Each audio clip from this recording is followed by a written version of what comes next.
Le royaume d'Elbaf se dresse fièrement sous l'ombre immense de l'Yggdrasil. Au cœur de cette forteresse naturelle, une révolution intellectuelle est en marche sans que personne ne s'en doute.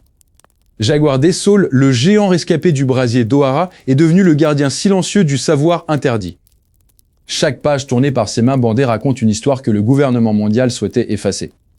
Il ne se contente plus de protéger les livres, il éduque désormais une nouvelle génération de géants.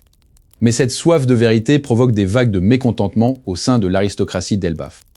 Les tensions montent alors que les anciens craignent les représailles des dragons célestes.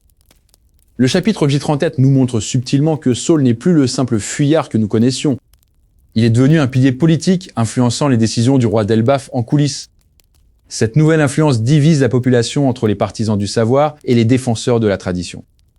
Des rumeurs circulent sur des espions infiltrés qui observeraient chaque mouvement de Saul.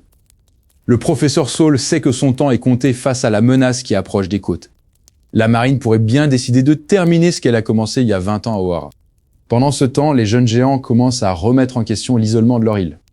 L'éducation apportée par Saul agit comme un catalyseur pour le chaos politique interne. Les anciens voient en lui un prophète de malheur plutôt qu'un sauveur de culture. Une faction secrète au sein de l'armée d'Elbaf a déjà commencé à saboter les projets de Saul. Des parchemins inestimables ont été retrouvés brûlés dans les niveaux inférieurs de la bibliothèque.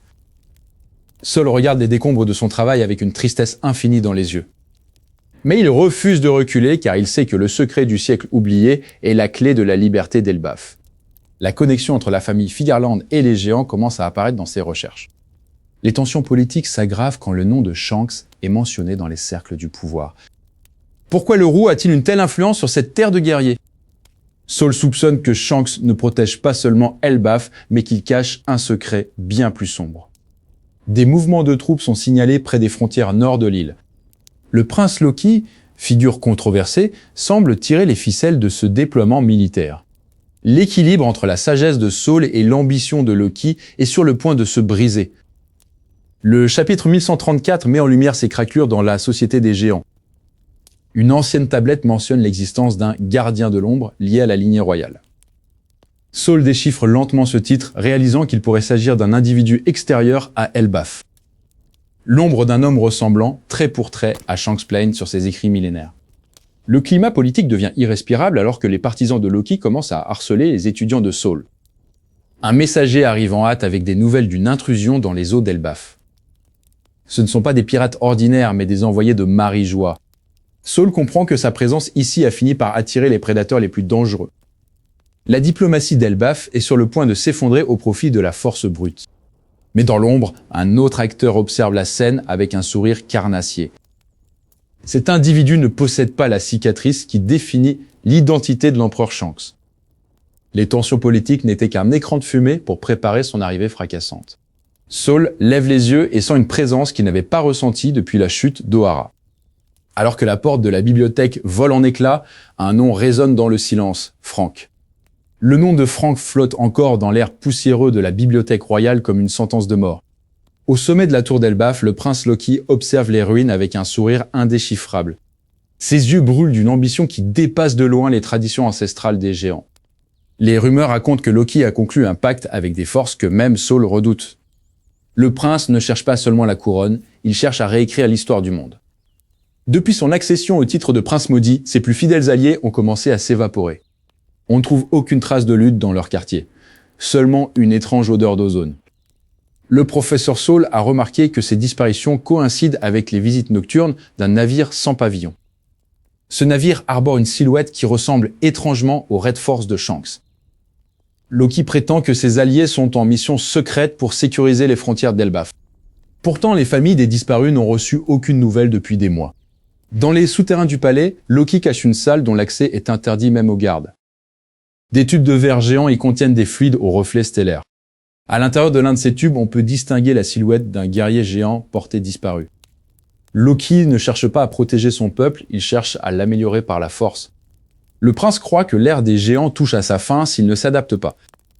Sa haine envers le gouvernement mondial alimente ses expériences les plus folles, mais qui lui fournit la technologie nécessaire pour de tels exploits.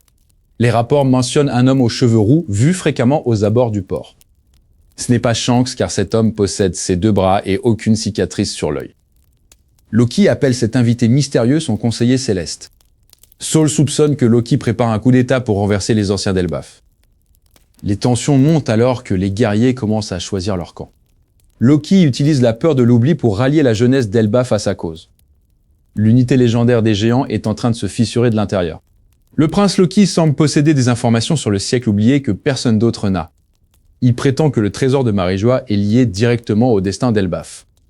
Cette obsession l'a conduit à pactiser avec les dragons célestes dans le plus grand secret. Ces anciens lieutenants ne sont pas morts, ils ont été vendus comme cobayes. C'est le prix que Loki paie pour obtenir la puissance nécessaire à son règne. L'homme aux cheveux roux l'aide à coordonner ses échanges avec le monde extérieur. Saul a envoyé une lettre urgente à Shanks pour l'avertir de l'usurpation d'identité. Mais la lettre a été interceptée par les corbeaux de Loki. Désormais, Loki sait que Saul est au courant de son secret. Il ordonne l'arrestation immédiate du professeur sous prétexte de trahison. La bibliothèque est encerclée et les livres contenant la vérité sont en péril. Saul tente de sauvegarder les manuscrits les plus précieux avant l'assaut final. C'est alors qu'il découvre une note cachée dans le journal intime de Loki. La note mentionne un projet nommé Figarland et un frère dont le nom est Biffé. Tout s'éclaire, Loki n'est qu'un pion dans un jeu d'échecs beaucoup plus vaste. Les gardes enfoncent la dernière porte alors que Saul s'apprête à s'enfuir. Mais l'homme aux cheveux roux l'attend déjà dans le passage secret. Il ne porte pas l'épée Griffon, mais une lame noire sans garde. Alors que Saul recule, l'inconnu retire sa capuche, révélant un visage identique à celui de Shanks, mais avec un regard de pur néant. Le silence tombe sur les plaines d'Elbaf alors que Saul fixe ce visage impossible. L'homme qui se tient devant lui possède la même chevelure flamboyante que le célèbre empereur. Pourtant, un détail frappe immédiatement l'esprit du géant érudit. Le côté gauche du visage de cet étranger est parfaitement lisse, dépourvu de la triple cicatrice de Barbe Noire. Cette absence relance instantanément la théorie la plus folle des fans concernant l'existence de Frank. Nous devons examiner les preuves visuelles que le chapitre 1134 met en lumière. Comment un homme identique à Shanks peut-il siéger parmi les chevaliers divins?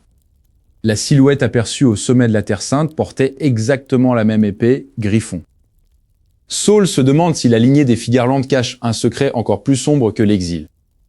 L'inconnu esquisse un sourire qui ne possède de rien de la chaleur habituelle du roux. « Tu as trop lu les livres d'Ohara géant », murmure l'homme d'une voix glaciale. Saul réalise que cet être n'est pas une simple illusion ou un imposteur maladroit. Les proportions de son corps et sa posture de combat sont le miroir parfait de celle de Shanks. Si Shanks a été trouvé dans un coffre à God Valley, qu'est-il arrivé au reste de sa famille? Garling Figarland aurait pu emmener un fils avec lui tout en perdant l'autre au profit de Roger. Cela expliquerait pourquoi le Gorosei accorde une audience si particulière à un pirate. Il ne parlait pas au pirate, mais peut-être au frère loyal resté à Marie-Joie. Le double dégaine son épée, et l'air lui-même semble se déchirer sous la pression. Saul tente de lever son immense main pour se protéger de l'onde de choc imminente. Soudain, une voix familière résonne depuis les hauteurs des falaises d'Elbaf. C'est Shanks le vrai qui apparaît enfin pour mettre fin à cette confusion. Les deux hommes se fixent, séparés par des années de mensonges et de sang. L'empereur ne semble pas surpris de voir son reflet maléfique. « Il est temps de dire la vérité au monde, mon frère », lance Shanks d'un ton ferme. Cette réplique confirme enfin la gémellité des deux protagonistes. L'un a choisi la liberté des mers, l'autre les chaînes dorées de la tyrannie céleste. Le combat s'engage non pas avec des lames, mais par un choc de fluide royal terrifiant. Les nuages se déchirent, révélant la puissance brute héritée de la lignée Figarland. Saul comprend que le destin d'Elbaf est lié à ce duel fratricide. Mais au milieu du chaos, Shanks parvient à neutraliser la haine de son double par sa simple présence. Le jumeau Frank finit par baisser son arme, vaincu par la volonté inébranlable de son frère. Les secrets du siècle oublié ne sont plus les seuls enjeux de cette guerre. L'identité réelle de Shanks n'est pas celle d'un traître, mais d'un médiateur entre deux mondes. Le chevalier divin accepte finalement de retourner dans l'ombre, laissant à Shanks le soin de guider la nouvelle ère. La tension quitte les épaules de Saul alors que le calme revient sur l'île des géants. Shanks s'approche de son vieil ami et lui pose une main sur le genou à l'échelle du géant. Le futur est entre de bonnes mains, assure-t-il en pensant à un certain chapeau de paille. Ainsi se clôt l'analyse du chapitre 1134, confirmant que les apparences sont souvent trompeuses chez Oda. La théorie de Frank cesse d'être un mythe pour devenir un pilier de la conclusion de l'œuvre. Elbaf restera le théâtre où la vérité a enfin éclaté avant la bataille finale pour le One Piece. Les mystères s'effacent pour laisser place à la légende du roux et de son jumeau céleste.